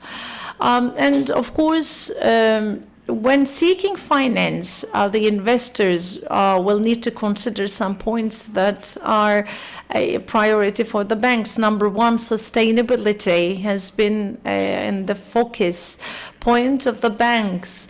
And another thing is risk management principles of the banks are being considered, but in particular, I have to say the source institutions. I would expect the banks to consider energy efficiency and renewables as the priority of the banks. And in other fields such as coal, as Fatih Bey already emphasized, are quite likely to have some kind of a raise. Emergency plans of the banks particularly have to consider that as a part of their plans. Because of the geographic position of Turkey, we have a huge potential for renewables, wind and solar to start with. And in the existing investments, I think we are, underinvesting still. Probably you would have the chance of turning back to the previous year's figures, but in production, it was 35% of a contribution in power generation, also because of the drought. Especially Fatih Bey emphasized it, and I can say it quite frankly here. Starting with coal, I can say that CSKB will never and ever be supporting the coal investments. And under the Green Deal, there are some specific sectors which are critical for Turkey, including iron and steel, cement, aluminum, energy. There will be, significantly higher costs to be faced these sectors will need to spare some investment in the green transformation. So in a nutshell, I don't want to take further time, I can say that renewables within the portfolio of the banks do have a big share, and yet we do see solar, wind, and biomass. We would expect more investments to come since we are doing under the desired level. Erkan Bey, Erkan Kafadar, energy supply. What kind of steps do you think must be taken to increase the share of renewables in Turkey? Hello, Gülay Hanım, Fatih Bey, members of the panel, delegates, thank you, and would like to extend my regards. Energy security is the main theme of the day. On the way to this conference, I was considering about the questions already posed to Fatih Bey. Can we say that Turkey is secure in energy in the near future? On my way here, I was thinking that our security is at stakes, but now I have a better perception because, you know, we were expecting a worse winter last summer, and it was indeed, and now we're expecting a worse winter now in summer. Hopefully, it would not turn that way. So we're getting worse and worse every other day. But what does getting worse mean? Before the pandemic, when you take a look at the consumption, I mean, there was a big transition after the pandemic. Supply problems and many other problems and issues followed. So periodically, demand exceeded the supply. And I would like to take a look at that from the perspective of Turkey, because the countries that we have listed, either in terms of energy resources or industrial resources, or from the perspective of the level of income, having shortages in supply can be paid off by these countries. But calculating the same for Turkey, every $10 of an increase in oil prices would lead to $5 billion of a negative impact in our current deficit. So taking a look at the general export balances of Turkey, we can imagine how high that would be. $40 billion of a deficit comes from the oil side. There is the impact of the natural gas, which I can say it's impossible to put it in figures, but we do see at the end of every month the impact of the current deficit. Month after month, it's just growing to be gigantic, and the trouble we've been going through in this country, we are all aware of. Therefore, I would say that the problem is in winter rather than summer. Maybe we can just turn off our air conditioners in summer to balance of supply and demand, but winter we cannot escape the need for heating, and I don't expect a very easy way of doing that. Putting them all together, energy policies and economy policies of Turkey, maybe as in Germany, needs to be considered as the main issue, maybe by uniting the ministries, because to achieve an economic balance in Turkey, energy strategy must be above all. And I'm amongst those who believe it's the top most important priority for our country. Sustainability. Because, you know, we have other ground resources, but that are scarce. So from the perspective of Turkey, I can only say that renewables is an option to increase our potential. So Turkey must use at its extreme way its potential in the renewables. There are some domains that we can run there. The existing investments are there, IICEC mechanism, we are all aware of it, but unfortunately since 2018, licensings and the tenders have not unfortunately turned into an investment. And the investors' appetite, whatever that means, is not coming. So we cannot get the yield in investments. But unless we can find proper mechanisms for that appetite, the thing we consider as a risk now may be a reality in a few years. So we need a decent pricing, or maybe better to say we need to have predictability from the eye of the investments. Predictability is, of course, nothing is 100% predictable, and we shouldn't expect anything as such, but maybe a certain level of predictability is required. But next to it, two more things are important. Number one is exporting sectors must be aligned with the Green Deal. So they need to overcome their energy supply issues, turning to green, and of course they need to be saved from, potential taxes. They need to save themselves from the potential taxation, because iron and steel industry per se, in that industry, there is almost a 10% potential tax that may come up on the prices. And I've been involved in the sector for quite a long time, that the profit margin in good conditions can catch up 5 to 6%, so it's not possible to survive a 10% taxation. So I believe that the rest of the sectors mentioned are going to have some trouble as well. Long-term price agreements must be based on mechanisms. This is the other thing, so that the energy consuming companies and potentially producer companies may get into a 10-15 year two-way agreement by the PPAs. Such mechanisms must be introduced as swiftly as it can, because this is the need of the industry, and I believe that by way of bilateral agreements, the price mechanism will find a balance in their own economic conditions that would be profitable for both sides. By the way, there are quick things that can be done, as we discussed in the last year's meeting.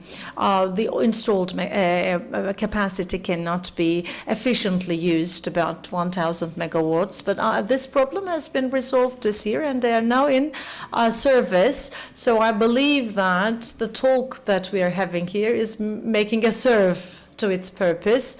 These are the first things that come to my mind. Thank you, although it's a broad topic. Semra Kuran, SING, based on clean energy. In terms of investments and clean energy, what are your supports? Thank you for the question. Would like to start from the top, and we'll go down one by one.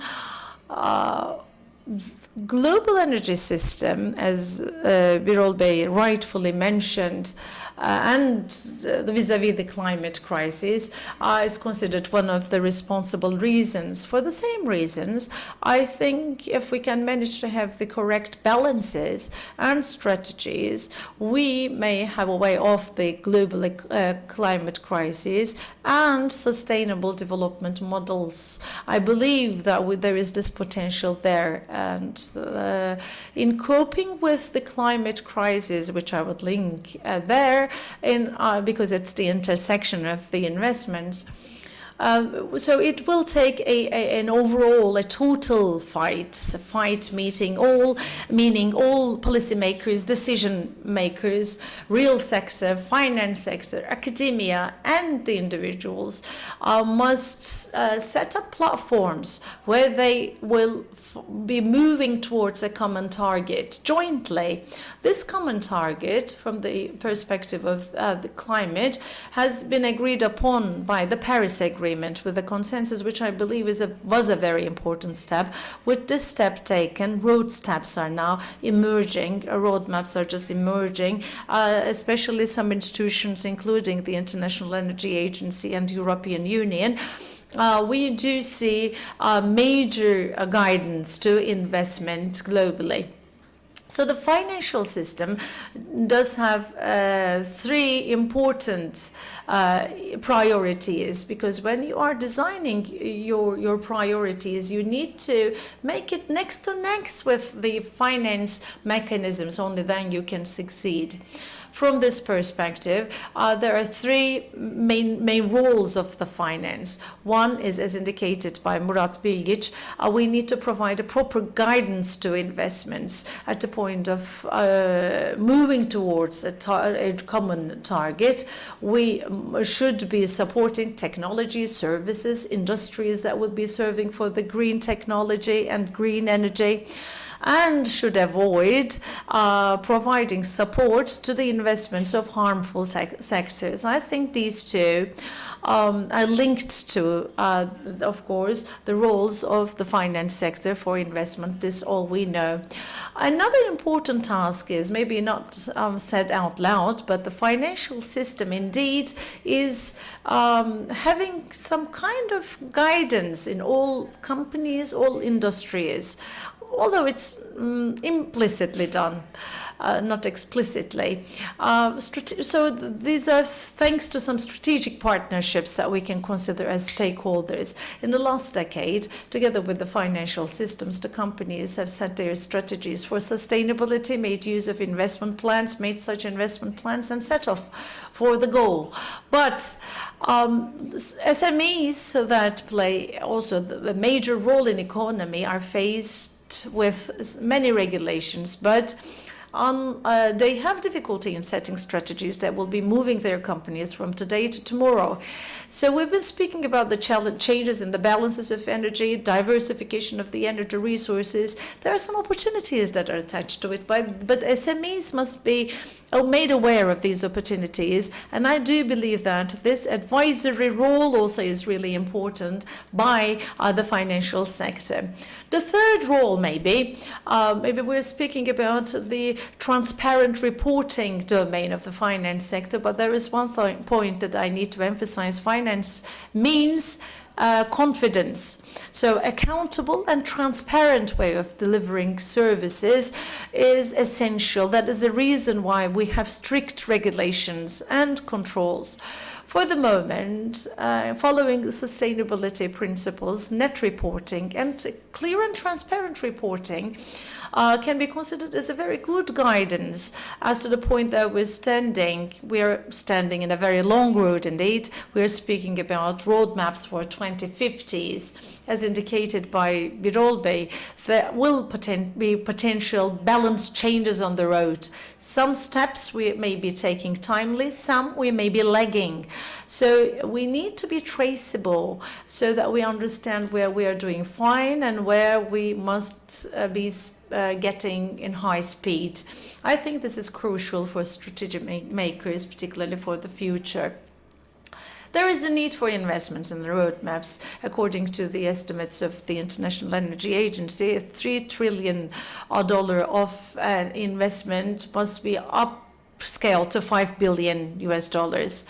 Net zero in Glasgow is estimating 3.5 billion to 5.8 billion of a need in investment. EU similarly has emphasized the need for an extra investment to find the climate balance, and this is expected at the level of 300 billion euros.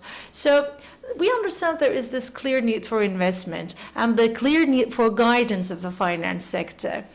Actually, this is how the process will be accelerated, as we understand.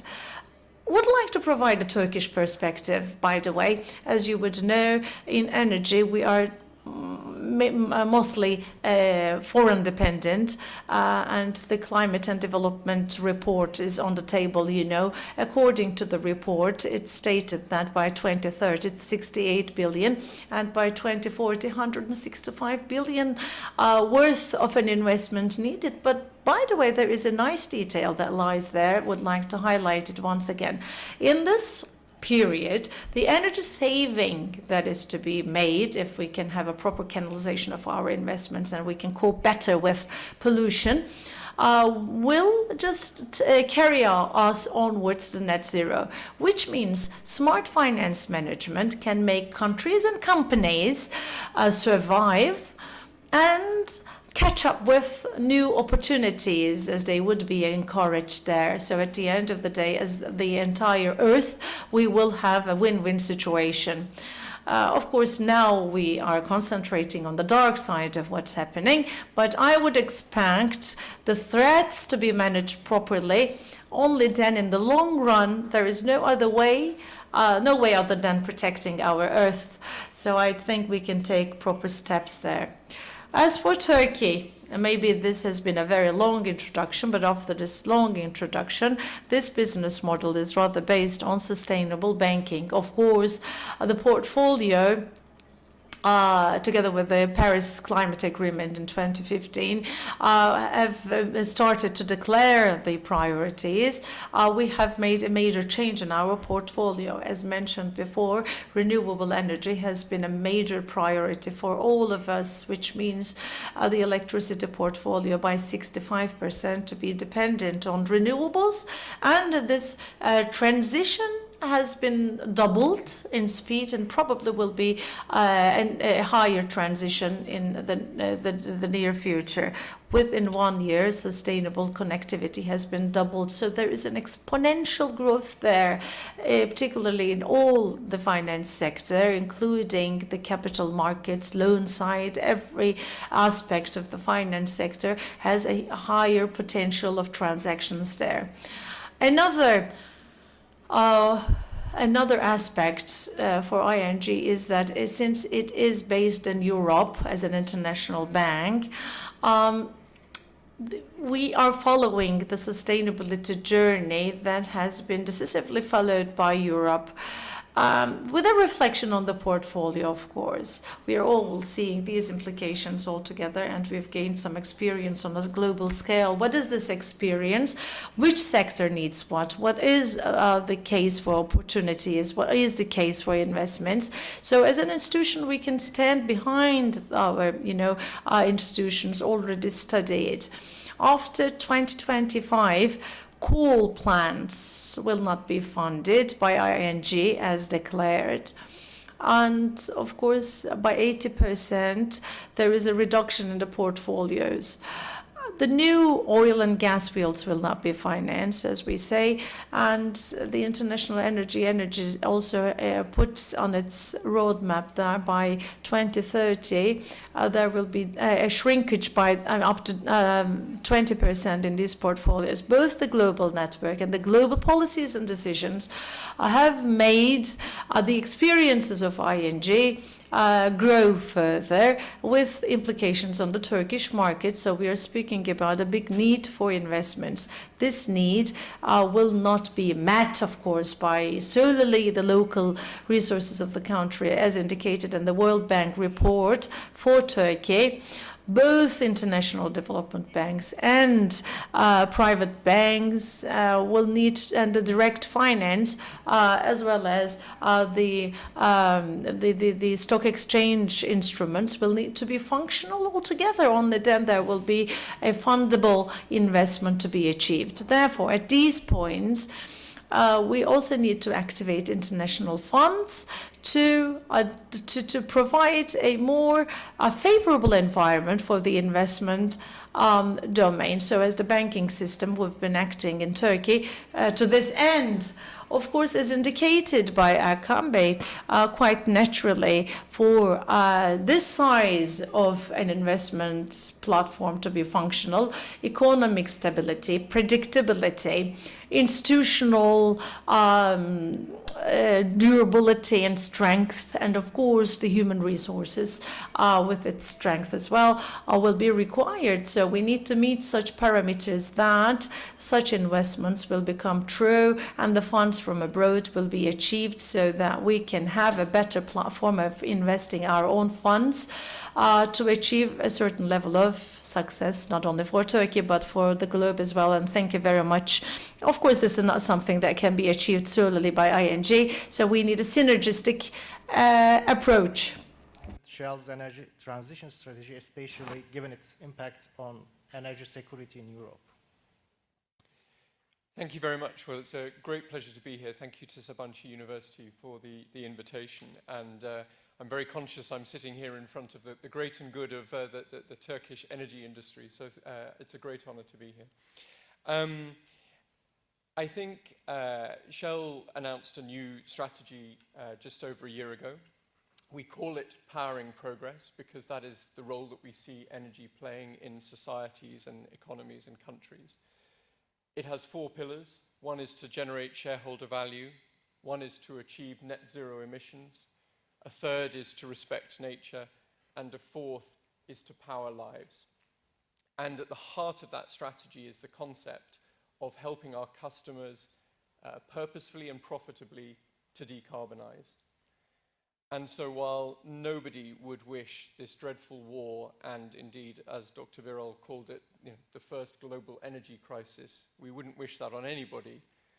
I think if we were to try and look for a silver lining, it is indeed that B2B customers, big heavy industry, are completely recognizing that green energy solutions are also lower cost energy solutions. Governments are recognizing that providing more lower carbon energy solutions is the best way to diversify energy supply and reduce dependence on imports. And as Dr. Birol also talked about, of course, we as consumers are recognizing that we can make different choices.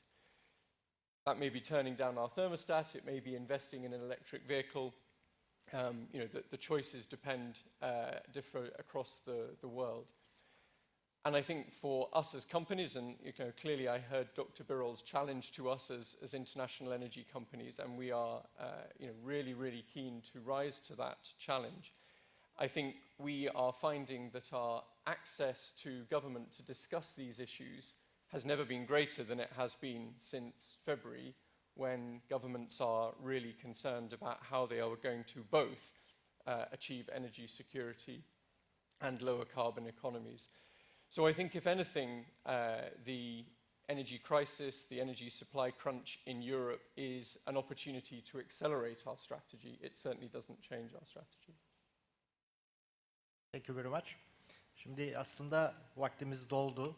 Yani aslında biz 3 Actually, time is up. We plan to take the questions for 3 rounds, but just to find the middle way, maybe you can ask I don't want to ask only one single question. Let's make 2 rounds, I said.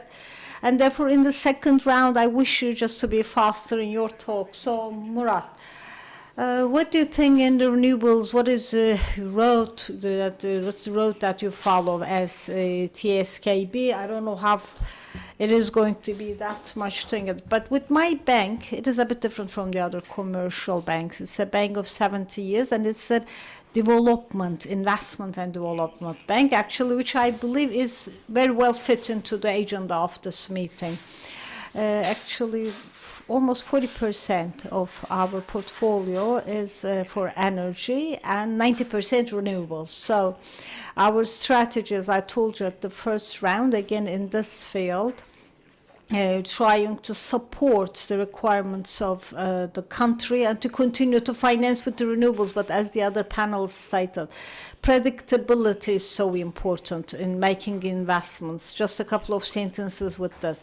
In my bank, we have a huge staff of engineers that are doing on-site supervision and audit of all the investments before deciding for the investment, and after, throughout the project, try to guide the investor. What would be the most optimum, again, equity credit ratio that they will be using, and how just so as to finance the proper projects. As I told you, starting with the beginning of the 2000 in the energy industry, as I told you, we provide credit to the investors, and I should say we have made so many mistakes in the past. But in general, I would say we have actually, as the Turkish banking industry, we really passed the test, I should say. Of course, thanks to the private, of course, sector coming to the 100 megawatts. As I told you, 36% of the energy is from the renewables. And therefore, there's actually, despite the huge potential of the country, it's just 36%. But as Erkan stated, we really have to introduce this potential. There's a huge field, and whether the banks can possibly provide credit for this. To what extent will be predictable for the future, to what extent we can do it, we will see it. But in general, for renewables, it is under IICEC, the incentive mechanisms that we provide loans and credits for these projects. But we don't have PPAs and long-term contracts in the system for renewables, but it is all something to do with stability, with predictability, and to foresee. But as the TSKB, as the bank, we are actually a small bank maybe within the system, but it has a transformative role. Why? Because of its stakeholders. From IFIs, and in particular EBRD is also here, from very distinguished organizations like EBRD and so on. We get thematic sources and long-term sources, and we actually canalize them to the investors. And we're not a deposit bank, and therefore we get all financing from abroad. And we are actually an autonomous bank, but we actually have the Treasury's guarantees. And therefore, we have a major stakeholder, that is the Treasury of the Republic of Turkey. Therefore, I should say, we also help to shape the policies. In particular, the feedback from our bank is at the same time contributing a lot to shaping policies, in devising the policies. So we act like a bridge. Act as a bridge, especially in shaping the development policies.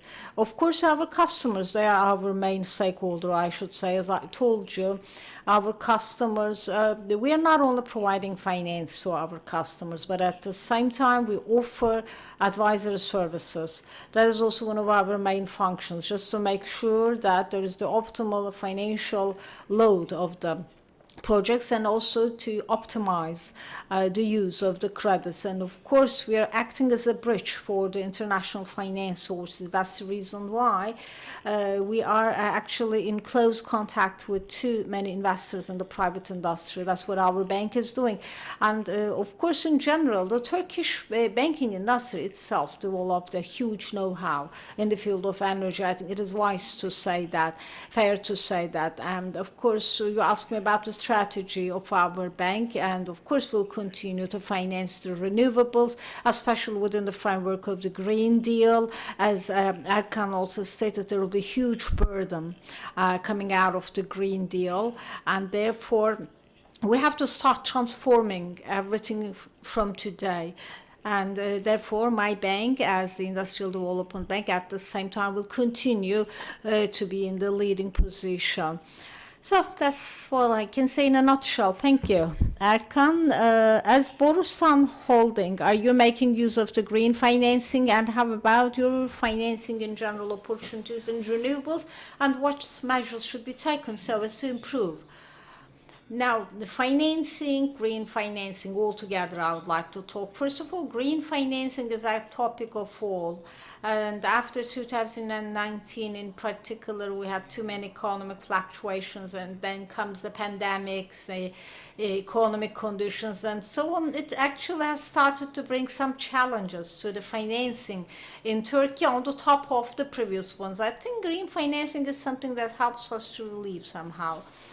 For all our companies under the holding, we are looking for the green financing together with ING, with our again flat sheet, and with the industrial bank in pipeline for more efficiency, for waste control, for again carbonization and all.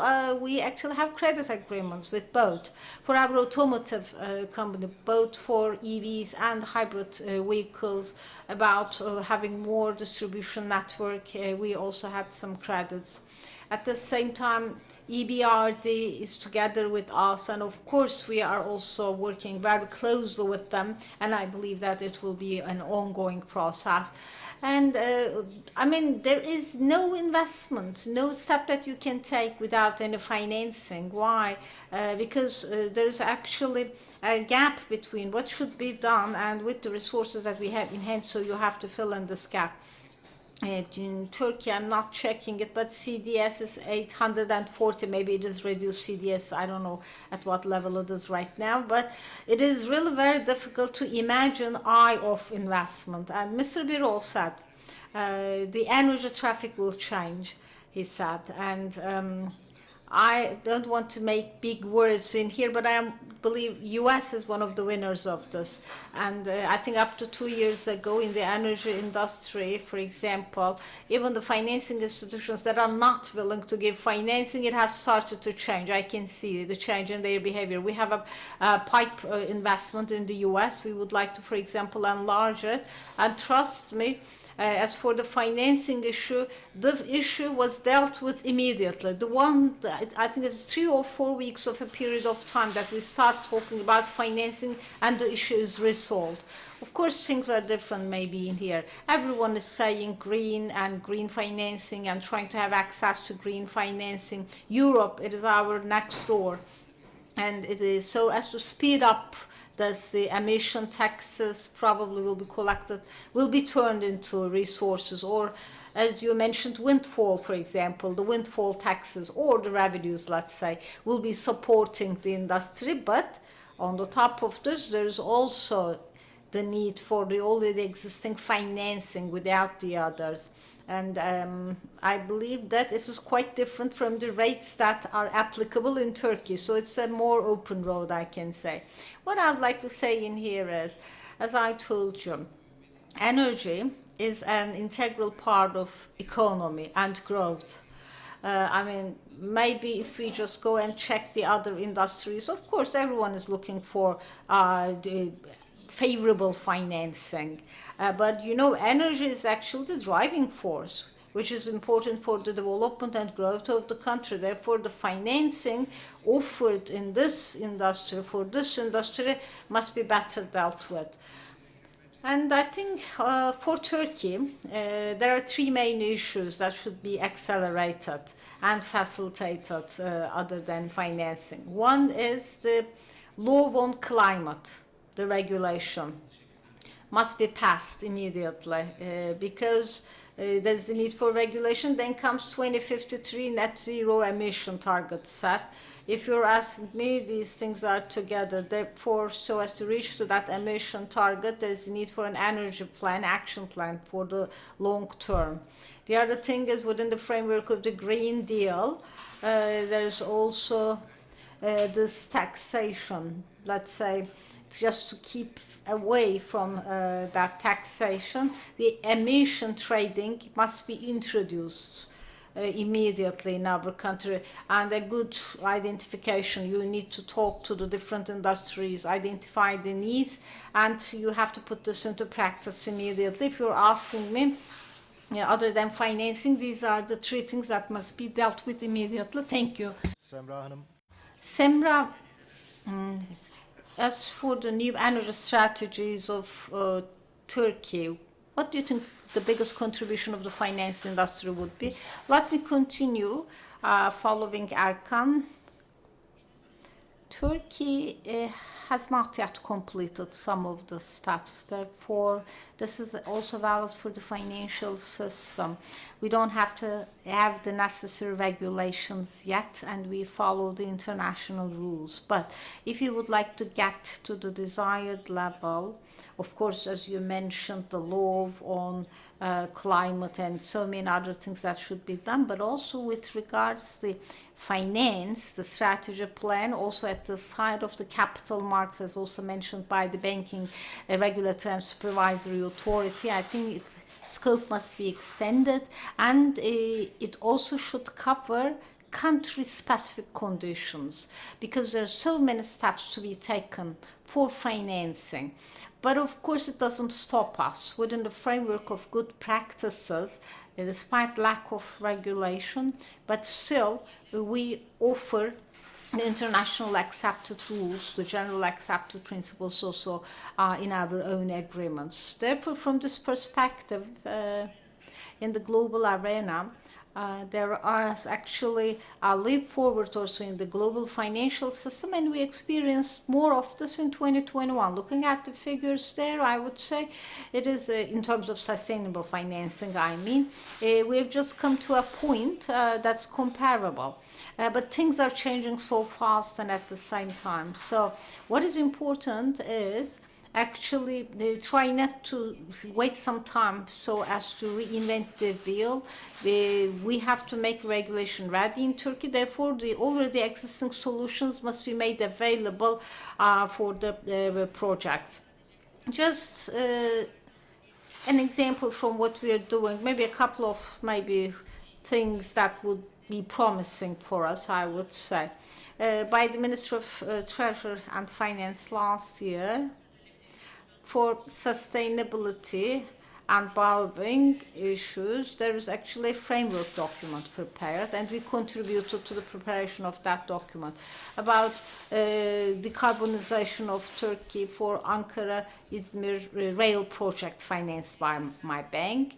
And for our own syndication credits, we all built them over sustainability, and for many financial institutions we are acting as a guide so they can actually build systems in Turkey. And also we make some intermediary activities which we actually have an increase also in the transactions. So this expertise needs to be applied with determination, but there's the need for a good foundation, but the financial system does not stop because of the lack of the foundation. One minor remark: in the financial industry, for the time being, there is actually a constructive competition, which I believe to be so important, because we all work in consolidation and cooperation. Because in the past what we experienced, we know this, so it's actually addressing it to the future risks, again trying to have more energy efficiency with the use of the new. Same for the financial system that we're doing. Good practices are shared immediately. We get so much feedback from different shareholders. This is so constructive as a competition, which I believe will be an important catalyst both for Turkey and at the international. This sharing of knowledge, information, feedback and all, because it's an important topic and we have a raised awareness, we have increased capabilities and competencies, we will continue as the finance industry to be next to the investors, and I'm sure that this also will continue to be reflected at the bank balance sheets. It is 90% of the financial assets of Turkey in bank balance sheets. It means that in transformation, in energy transformation, there are some physical risks. They are actually reflected to the balance sheets of the banks. For example, for carbon emission high, energy, transportation, these types of industries, agriculture or production, I can say they cover almost half of the portfolio. Therefore, also for the financial system, both for their profitability and for their capitals, it's a risk. So for banks as well. That's the reason why it's good for all, for us, for the country, and for the world. That's how we'll proceed. Thank you.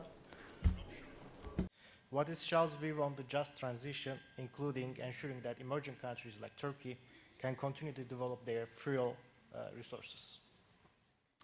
fuel resources? Wow, it's a very big question, and lots is being written and discussed on this topic, so I'll try and be very brief in my answer.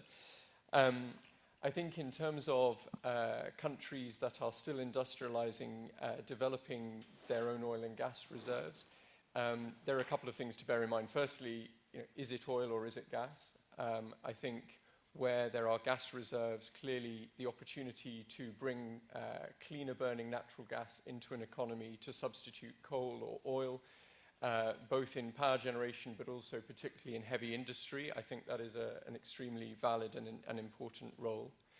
I think another key question is timing. I think for the last 50 years we've been in a situation where any country finding oil and gas reserves could be very confident that those reserves would be developed, that they would be developed profitably, and that the world would welcome those resources. That is clearly changing for all the reasons that we've discussed in this panel. Particularly, I think this issue of financing, to what extent will international partners want to work on oil and gas developments further down the line, and to what extent will finance, either private or government, be available to support that in a decade or two's time. So I think timing is also of the essence. But the topic of the just transition is an absolutely enormous one. Dr. Birol's International Energy Agency just published a fascinating report on Africa this week. I thought the sort of headline statistic that if Africa were to develop the natural gas resources that are discovered, it would take Africa's global contribution to CO2 emissions from 3% to 3.5%, tells you a lot about what it means for a just transition in some of these countries that are still very rapidly industrializing and want to develop their own resources. But clearly, it's really important that these countries also look to learn from the countries that are moving fastest in the energy transition, and where possible, also leapfrog to those new technologies. And we are involved in every single stage of that energy transition, whether it's exploring for and developing new oil and gas resources, but also now divesting some of those resources, because actually those have reached maturity and there are other owners who are better to develop those. There are places where we've got discovered resources where we are still looking to develop major export projects, but also import projects. And of course, we are looking to invest in and build with customers, build with governments, those integrated new value chains in hydrogen, green hydrogen, and of course, renewable energy as well. So the solution for the energy transition is, well, firstly, there is not one energy transition. It is multiple energy transitions playing out in the world at very different paces, depending on the different economies. And secondly, it's not a question of choosing between different solutions. It's not or, it's and. We need all the different solutions mobilized as fast as possible to decarbonize. Thank you. Thank you very much for that second answer for that huge question.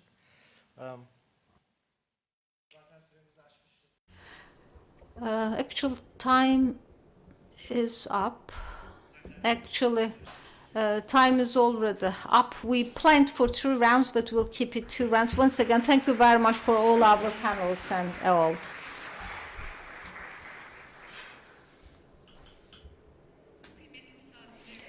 Thank you very much to our very distinguished guests. Please stay on the stage for a little while because we will have a family photo all together. Please stay on the stage.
kıymetli misafirlerimize.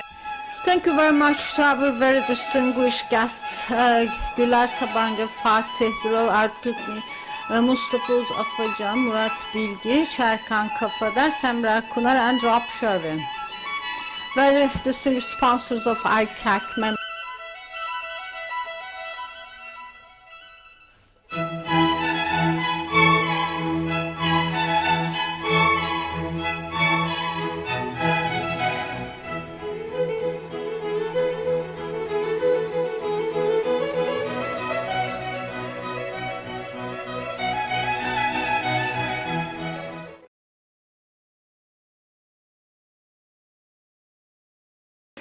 For all the audience, for all followers of IICEC, Sabancı University, and for all stakeholders of the energy industry in Turkey, thank you very much.